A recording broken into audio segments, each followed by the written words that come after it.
expecting, if that makes sense. Yeah. So while we're talking about the Trump administration, let's also talk then about healthcare. I know that this is an area that you have written a lot about. So can you talk about what is the role of the federal administration in terms of healthcare and healthcare discrimination and how that affects trans people? So this is another place where there has not been kind of legislation, right? And this is also true about discrimination in public facilities, discrimination in housing or jobs. There has not been federal legislation that says you can't discriminate against somebody on the basis of gender identity or sexual orientation. And so the same goes for healthcare, where again, there's not sort of an affirmative protection of that right. That said, under the Obama administration, the Department of Health and Human Services was eager to find a workaround for that lack of discrimination, or that lack of anti-discrimination law, I should say. And in order to do that, the HHS had pursued a policy as a part of the Affordable Care Act of requiring plans under the Affordable Care Act not to include exclusions for trans related healthcare. And so trans people were basically about to get a workaround. That was then taken to court and placed on hold. And when the Trump administration came in, HHS essentially scrapped that policy.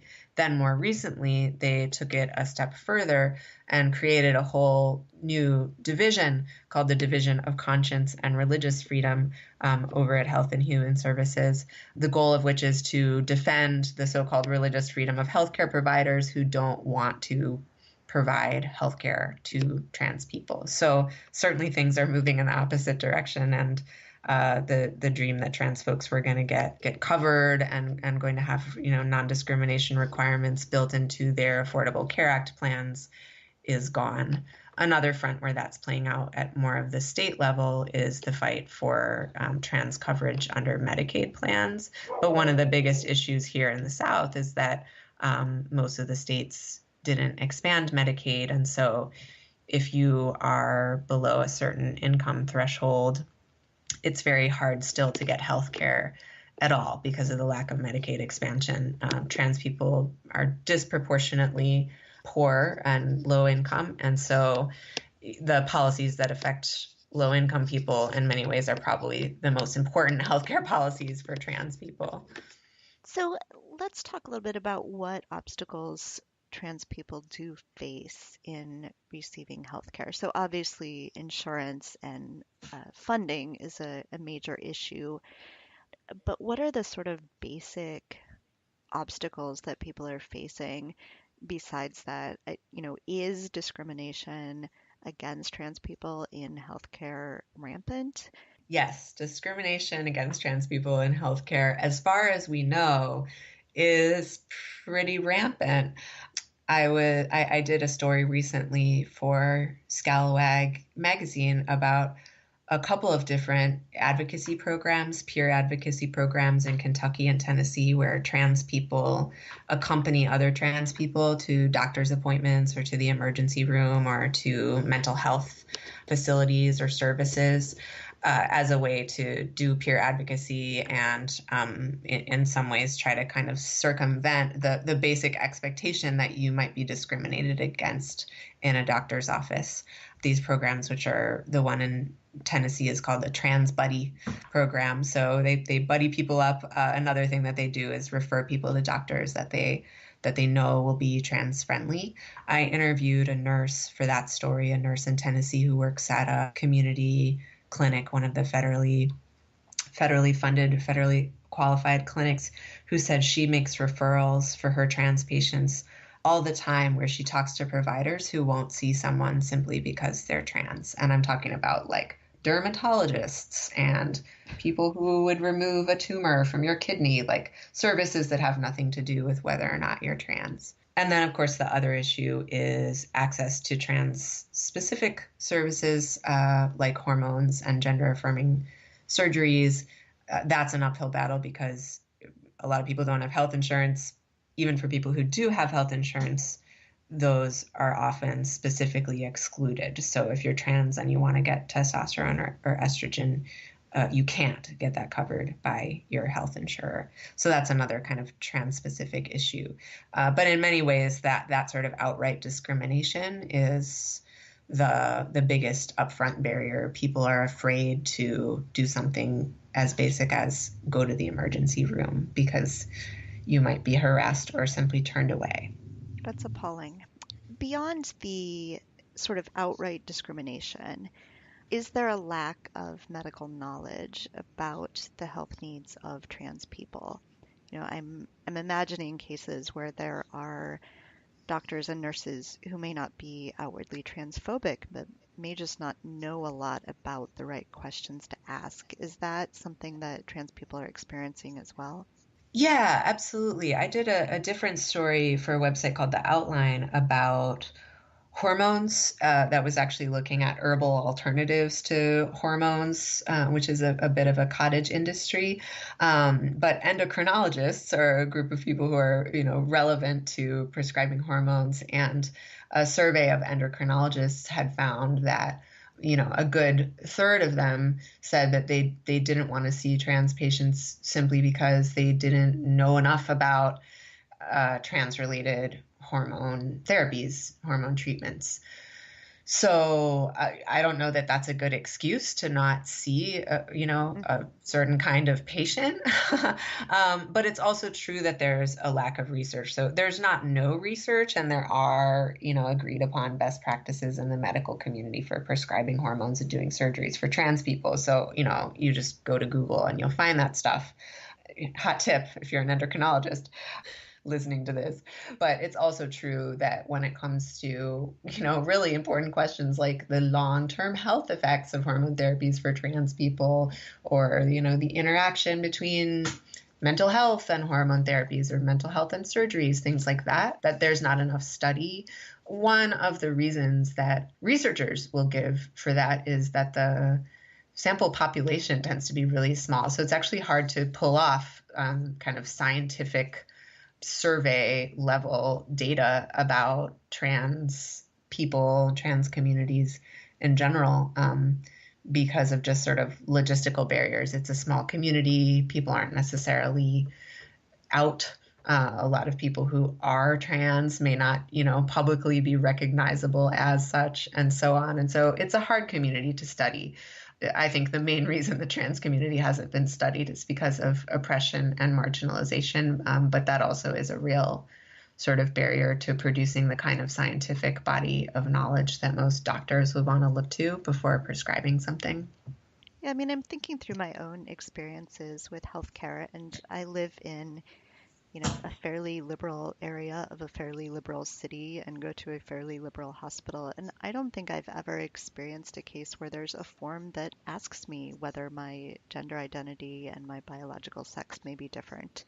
I think that just at a very basic level, just the forms that you fill out, the sort of self-advocacy that you would have to do just to make sure that your healthcare needs are met is sort of really eye-opening to think about. Right. And you have to acknowledge that trans people exist before you can gather a bunch of information about them. And a lot of people are just getting to the place of acknowledging that trans people exist and that it's something more than just a confusion or a disease, Hmm.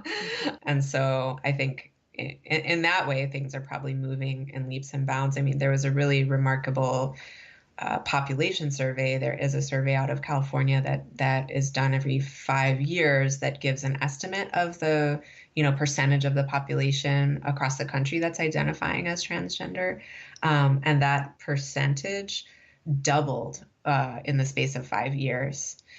So the most recent survey, there appeared to be twice as many trans people in the population as there had been 5 years before that. So that tells you something about, I think, how the social and political environment for trans people is in fact changing, at least in terms of visibility.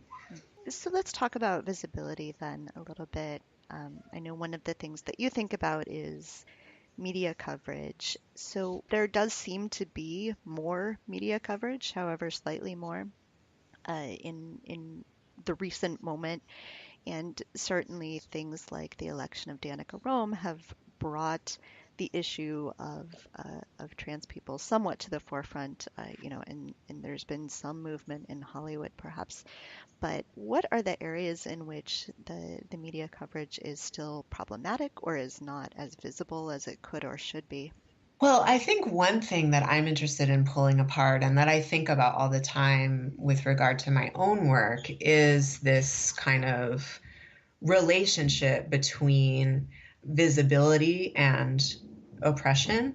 I think the assumption is the more that we see of trans people, if there could be a trans movie star or a trans reporter or whatever, that means that, discrimination against trans people is slowly coming to an end and that we're in this positive path of progress.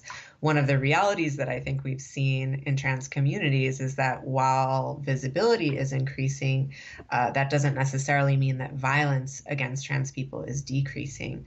And so, trans women of color in particular tend to be the most disproportionately targeted both by violence and by discrimination. And those experiences don't go away as a result of that increase in visibility.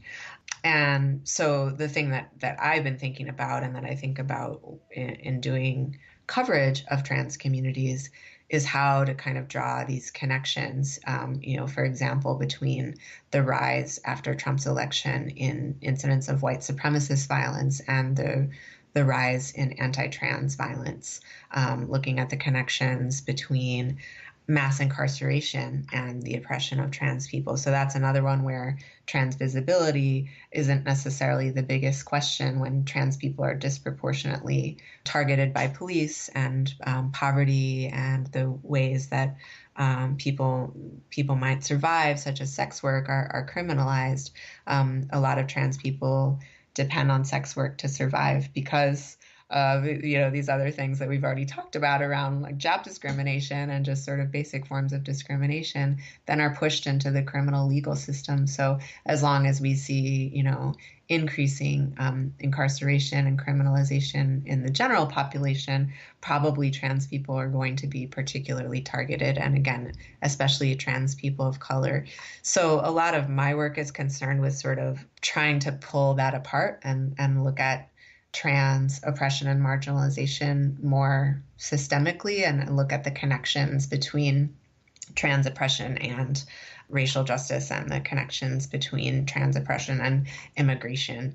I think that's one of the areas that, not across the board, but that some media about trans people has missed and, tended to want to focus on kind of individual stories, either sob stories, stories of victimization, or stories of sort of victory over transphobia. Those can be lovely stories, but they don't necessarily change the systems that are affecting people's day-to-day lives. And in some cases can confuse the public about those systems, like the idea that people had that trans people generally were allowed to use the bathroom of their choice until the North Carolina bathroom bill came along or what have you.